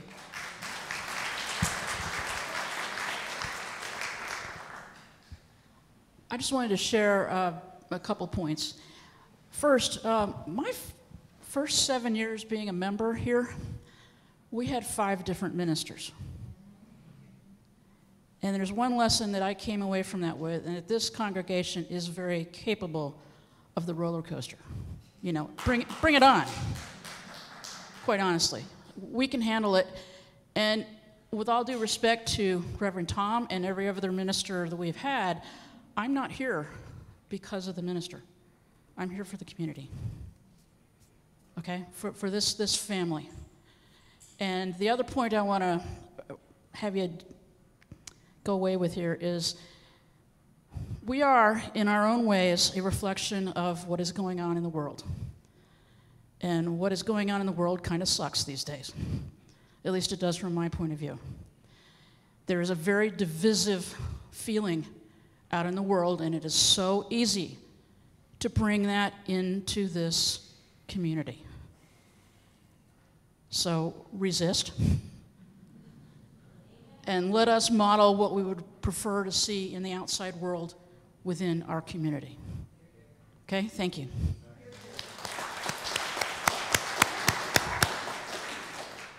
I was just going to comment a little bit. For many years I taught ethics, as some of you know. It's been a good 15 years. At 82, I've been retired a long time now. But at any rate, there are two, I always comment in the first day of class, the first 2 or 3 minutes of any ethics class, that there always read a writer on ethics with 2 questions in mind. One is, what would they have you do, or how would they have you make decisions about what to do? And the other is, why do it? Motivation and decision are necessary components, and you can't, you can say, well, I know what I ought to pay in taxes, but I don't feel like paying them. That's not going to solve the problem very much. I mean, you get a problem that way. You've got to be motivated to do what you decide you want to do.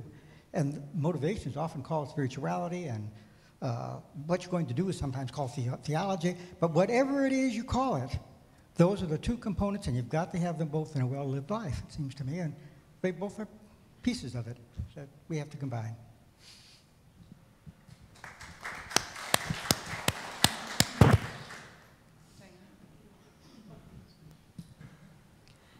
Hey, Diane Gelder here, and I say funny things all the time, but this place means the world to me.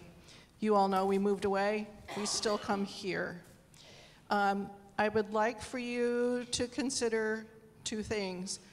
Being a marketing major, it's very easy to write a survey.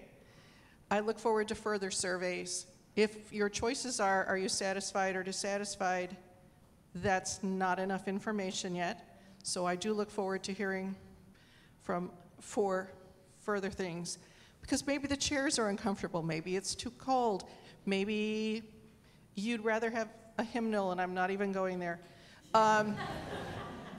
So I look forward to that. If anyone can remember what my second thing was. If it comes to me, I'll write it down and put it in the bulletin. But this, it was close, it went again. But anyway, the other thing is that I don't really know who the humanists are. I know who some of you are. I don't know really who some of the theists are. I'm okay with that. I don't need to have that divide. That's part of why I came here, so I could enjoy all of the other ideas. I'd like to hear them all from the pulpit, from all of you. Oh, I know what the other thing really was. I've been to several different events where people expressed displeasure. I really appreciate getting a survey, having this discussion, ripping the Band-Aid off the topic in public. I hope to everyone who was whining in front of me when I said there is an appropriate venue for that comment and it is not for it to foment here. I appreciate because someone obviously sent that forward. I'm sorry about all those conversations that ended, but that was what we needed to do. Joe. Joe, did, I think another function that our organization here, our community has been providing is that of a community center for the community around us. People who don't belong to this church know that they can use us as a place to meet, and Tom has been wonderful in that regard in extending beyond even what existed before, in having not just the various Alcoholics Anonymous and the humanist form of recovery, rational recovery, but now Friends Who March and lots of other organizations. The people who attend Just Views, only some of you are church members, and many other people from the community come to talk about the critical issues of our time following the films. And I hope that we will continue to stress this because, number one, it's such a good service and it's really needed. And number two, it is a way to market because we get a lot of people coming in the doors for the humanist meetings on one Wednesday night a month, and for the Science Sundays, and for the other forums. And I think we want to encourage that. I think we want to keep the lines sort of blurry and open.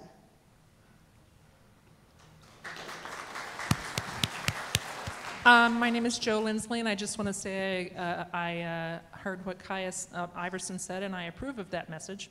And I also want to add, she said we need to resist the tendency to bring the anxieties of the outer world into our beloved community. And I would just add to that that we need to resist and we need to persist.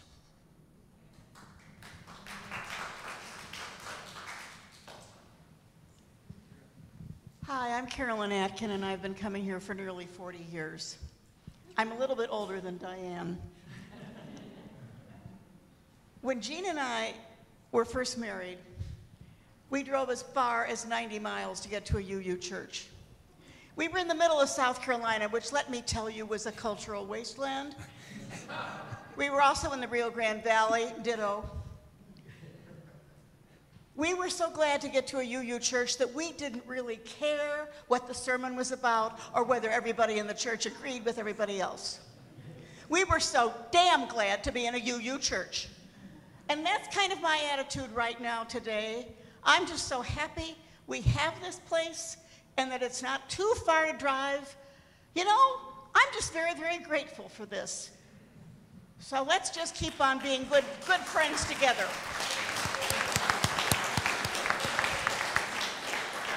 oh, right here, Bob first and then back over to you. Hi, I really feel the church to me is like an extended family, you know, the mixing of the generations, seeing the kids and in the service, and then the kids growing up present their belief statements, and people getting older in the church and dying in the church and being remembered.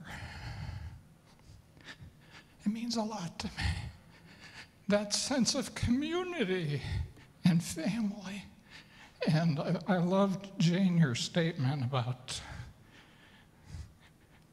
we are people of compassion, of hope, with progressive values, and we can get beyond our differences. Thank you.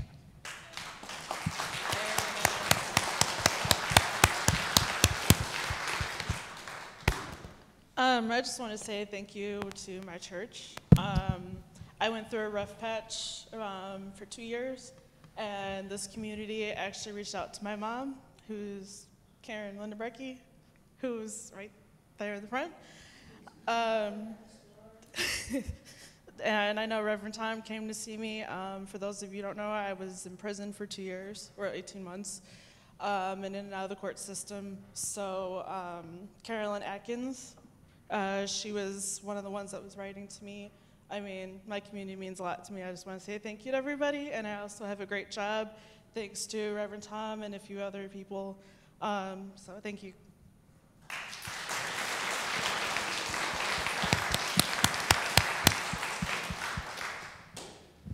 Anyone else? You can. Oh. Hi, my name is Chris Walton. I have nothing prepared. I was on the board. I am on the board. I'm a VP of administration, and I think the board, I hope I'm speaking a little bit for the board, was expecting a slightly different undertone of negativity message of what's going on here. But I'm super encouraged to have heard all these positive messages, and that we are speaking to the choir, as it were. The people in this room want this community to thrive, so that's a beautiful thing. To me, it comes down to the basics of two things that we all know from the budget meeting earlier, as it were. We need, for now, for whatever the circumstances, we need more money to support our community. And theoretically, easy way to do that is to get more people.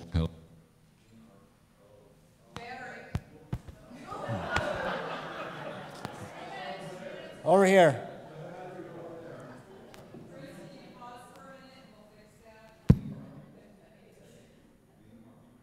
Okay, we need more people. Need a new one. And the only thing I want to say to the non-here interested people is June 14th, we're going to have our third of many marketing meetings to get more people to get the word out. It's been under the radar for a while, but we're putting it back on the radar. And Mary Law, because of other things going on in the church, the only room available was this room. So it'd be really interesting to have this many people at our June 14th, Thursday, June 14th meeting. But we don't need people, we just need people who will push and get on board with doing something. As Gene said, I think, the motivation and the actor to do it. Bring yourselves. Look out for more, to get more people. Bring yourselves, bring your ideas. Yep, for those on the hearing assist, June 14th, see Chris if you'd like to participate in marketing. Flag Day. Right behind you. Yes. I wonder if anybody thought of reaching out to the people who have left the church and ask them why, so that we could reduce the guessing about what to do to either bring back some members or change what we are doing. The survey that we send out went to people who have left the church. So it's really, I mean, everybody knows that it's hard to do exit interviews when people leave, but the listserv included individuals who had left the church, and so part of the respondents were from people who have left. Let me jump in a little bit too. Hey, this is Mary. Yeah. I have tried on several occasions to reach out to people, but they're gone. They really do not want anything else to do with us, unfortunately. It's a challenge, yes. That's the But nicer way I to think say it. if some of you know some of those people, reach out to them. Let them know what we're trying to do here. Let them know ask them to give us a chance.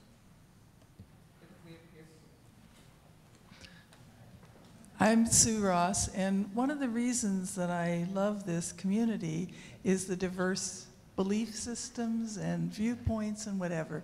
And I wish that there were more opportunity even to share some of those between us, so that when there's a service that doesn't align with what I think I believe, I use that as a challenge to me to think about that and to revise my thinking perhaps, or to expand it, or just to be aware that it's there. So I really appreciate the humanists and the theists and the Buddhists and the whoever's, I mean, you know, that whole list. And thank you all for sharing who you are. Thank you, Sue. I thought Chris said something that meant a lot to me, and that was we're kind of talking to the choir right here. And you know, that kind of got into Jacques' response of how we have to reach out to people elsewhere. And I think it's admirable that you sent the surveys out to other people. I don't know how many came back, but I just didn't think it's not true. I think the board's aware that they got a fairly serious, very serious and detailed letter from one ex-member talking about why he left. So I don't think it's right to just kind of say they've all gone and run off and been away. I think it's important to realize that we are just talking to the people that are still here, right? And of 42% saying negative things that are the people that are still here, I'm imagining that number would drop down if you talk to the people that have come here for a short while and it hasn't fit their needs. I don't want to fit everyone's needs. I want to hear a variety of different topics, like Sue said as well too. But I think we are kind of whistling past the graveyard if we just say that, you know, there's some people that like this, and there's some people that like that, and I do think that there are some structural, strategic, significant problems that are causing us not to get to the level of participation in the church, and we've got to face that squarely and look forward at it. And I think I've been hearing a little bit of apologizing about it all.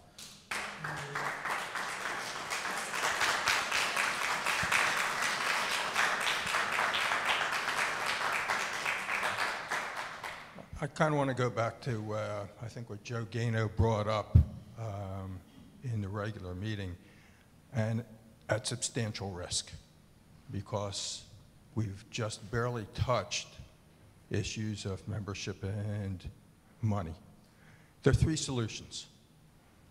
If we choose not to donate more and we cannot grow the membership of the church, we will have to live within our budget and be, I would imagine, the church we were about 15 years ago at just kind of higher budget.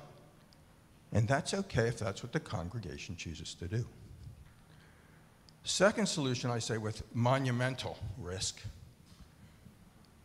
which is I really applaud all the promises to work hard, to do better, to increase what I would call the value of our church experience. But I do not know whether the increase in the value of our church experience will actually increase donations, as if it were a product that was improved by a company, and they found out the market didn't want to pay for the improvements because they didn't just feel that it was worth more of their hard-earned money or investments or whatever. We don't know the answer to that. We don't know the answer, literally, to what would you be willing to raise your pledge, your donation, say 7%, 9%, 11%, for what?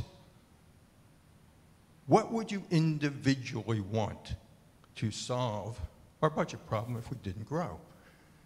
At the risk of hearing you say to us, nothing. There's nothing you can do. You can make it better, but I'm tapped out.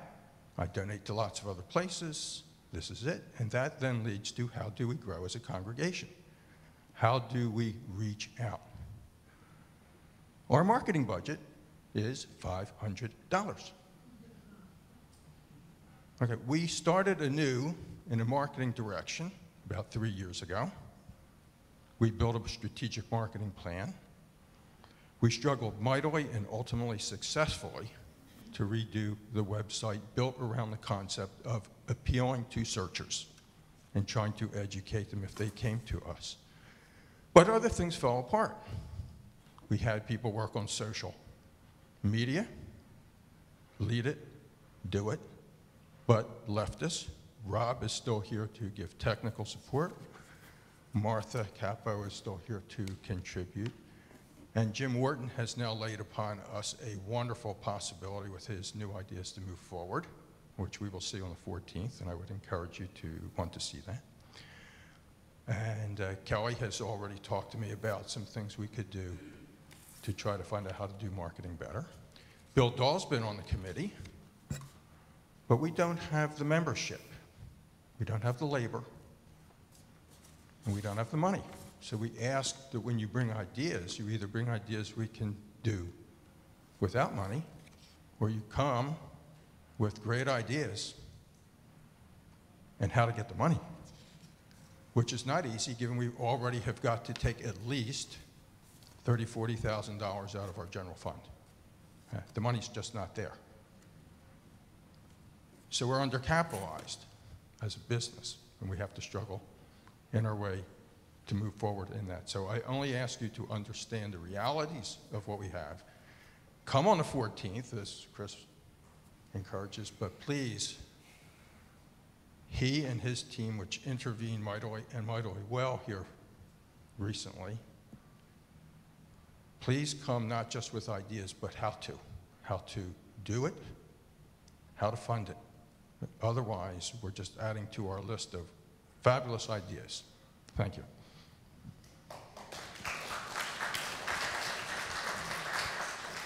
Hi, I want to add one more thing to what I said. I want to thank the board, and I want to thank Rev Tom for offering this.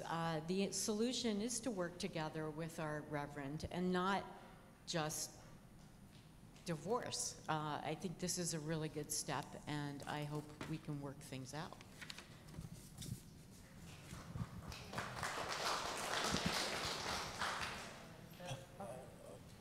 Bev, and then Paul.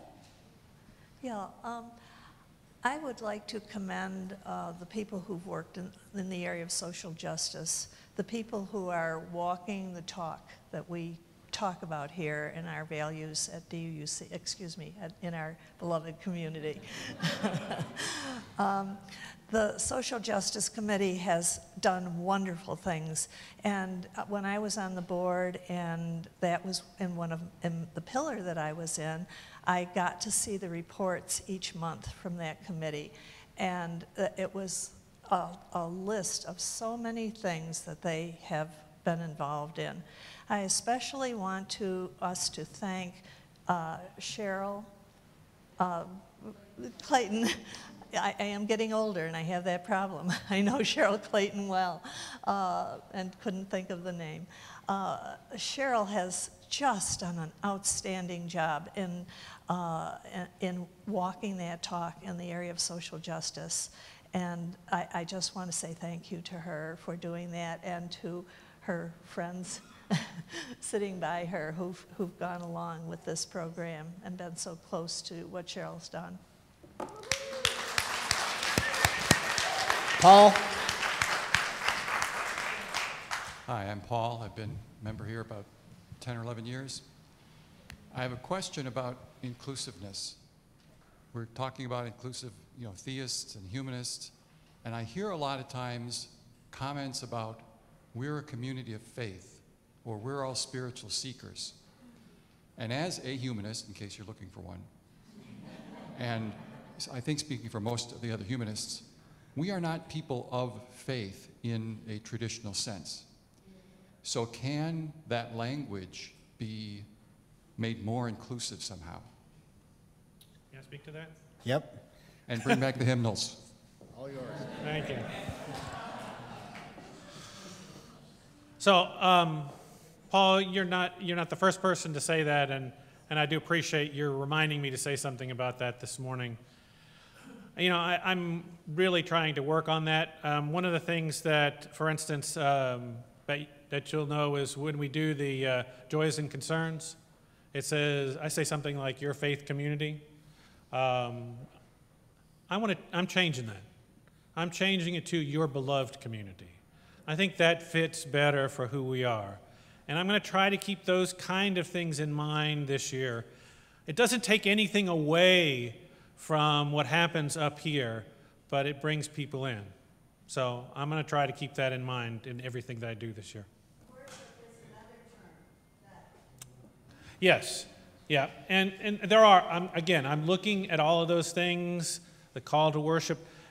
I don't think that it takes anything away to try to make a few changes like that and brings people to the table. So and I worked on some things today that I'm going to be sending out to the Sunday Services Committee to be considering for this summer even, to make some subtle changes in language so that it can be a little more inclusive.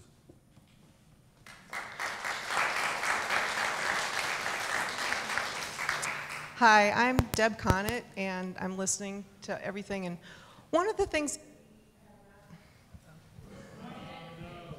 it went, oh, here we go. Thank you.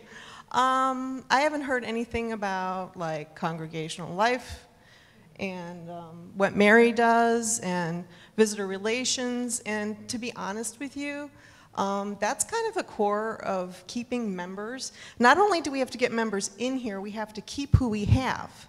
Now, this year, visitor relations and congregational life are merging.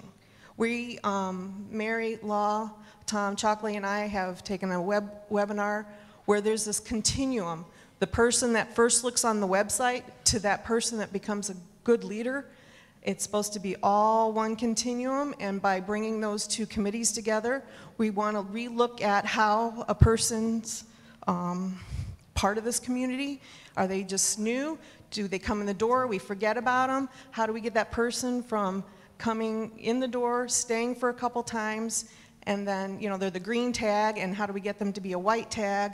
And, you know, it takes a lot of work to do that, and there's not a lot of people at this point in time in our committees. One of the things, too, being on search committee, the most important things a lot of the ministers were looking at were a full-time congregational life person, director. We don't have that. We went down after Reverend Tom came. We cut those hours. So that's also another part of what we need to look at in the long term about what is serious. You know, do we want the members? This is a part that we really need to look at as well. Okay, I think that's it. Well, I would just like to comment about Mary's job and having, I myself, my background is in organizing, and I was an organizer in North Dakota. And I would just like to say that I apologize for not really including what she did, and for all of us, Rev Tom and Steve, that should have been a part of the whole life discussion. But as an organizer, I want to put it out there to the congregation that membership is not just about Mary and the membership life coordinator. And my fear always is when we refer to these kinds of positions or this committee is that we're focusing on them as if membership is all on them. And that's not the case. Membership is on all of us, every one of us in this room. And it doesn't just come down to our membership life coordinator and visitor relations, and they do a very, very valuable service of volunteering for this congregation. And Mary, and the time and the effort that she puts in is very valuable to this congregation. I don't want us to forget that, but I also don't want us to forget that organizing and membership is all about us, too. We, not just them. And so a couple of things. We've now been here for 2 hours and 15 minutes. I am willing to stand here and listen to comments and take questions, or we can look at starting to wrap this up. This is your meeting. You tell me what you want to do. Yes, Karen? As far as I know, we are going to be having listening sessions with the board going forward. Okay. Right? On Yes. a monthly basis. You guys have talked about that. Right, more town halls, more. And I yes, think that an opportunity that we might want to take advantage of now is to know that, you know, next month or the next month after, you will have a chance in a smaller setting to come and talk with members of the board on a regular basis. And come to the board meeting. And you can always please. come to the board meeting. We would love to see you there. Everybody come, it's fun. There's snacks.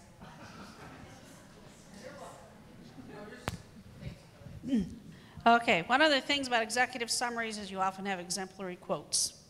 And we wrestled with what we may or may not want to include. And then we had a particular survey return. I said, there's our exemplary quote. And I think as we're wrapping up, it's something that I'd like to share with you if you have not already read it on your executive summary. This came from someone who said, wouldn't you like to know who it is? I would like to think it could come from all of us. It says, we need to grow our membership. We have a lot to offer. Let people know that you are interested in them as people. Invite them to a church function or two. Whose job is it to grow the membership of the church? All of ours. So leave your comfort zone, abolish all cliques, and roll up your sleeves. Meet, greet, you might just say, yay! And that's what I think embraces what we all have been saying and what Dave was just referring to. But I also want to note that, you know, our membership and congregational life committees merging together is excellent. And they always need more people helping on their committees for strategic planning within their own responsibilities. So join another committee. Yay!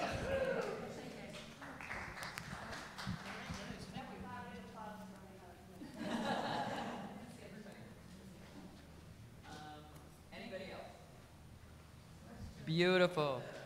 Thank you so much for coming. Thank you for your insightful comments, and let's move forward together. As we extinguish our chalice, I want to say thank you, everyone, for coming. We were going to sing a song, but I think people are already standing up. Y'all want to sing, or you all want to head out? All right.